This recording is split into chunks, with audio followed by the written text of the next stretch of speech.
scorpion was hamstrung, his tail all a-quiver. Just how had he managed to get across the river? "The water's so deep," he observed with a sigh, which pricked at the ears of a tortoise nearby. "Well, why don't you swim?" she asked with a bellow. "Unless you're afraid. I mean, what are you, yellow?"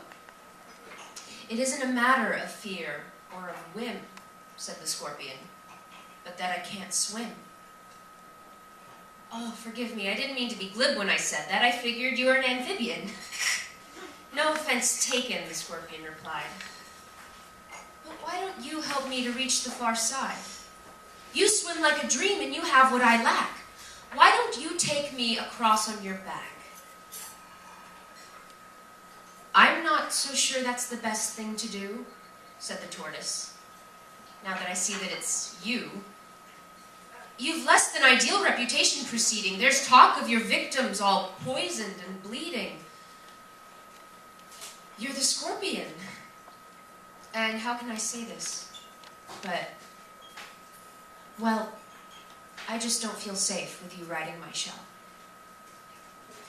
The scorpion replied, "What would killing you prove? We'd both die, so tell me, how would it behoove me basically to die at my very own hand when all that I want is to be on dry land?" The tortoise considered the scorpion's defense.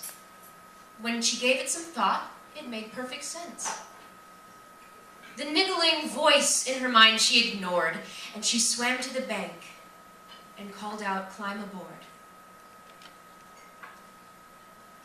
But just a few moments from when they set sail, the scorpion lashed out with his venomous tail. The tortoise too soon understood that she'd blundered when she felt her flesh stabbed and her carapace sundered. As she fought for her life, she cried out, "Tell me why you have done this, for now we surely both will die."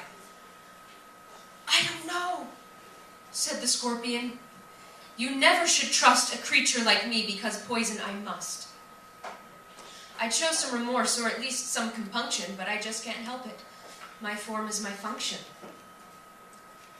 You thought I'd behave like my cousin the crab, but unlike him, it's my nature to stab." The tortoise expired with one final quiver, and then both of them sank, swallowed up by the river.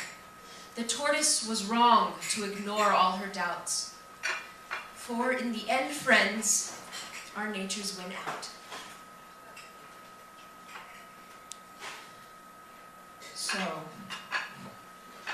what can we learn from their watery ends?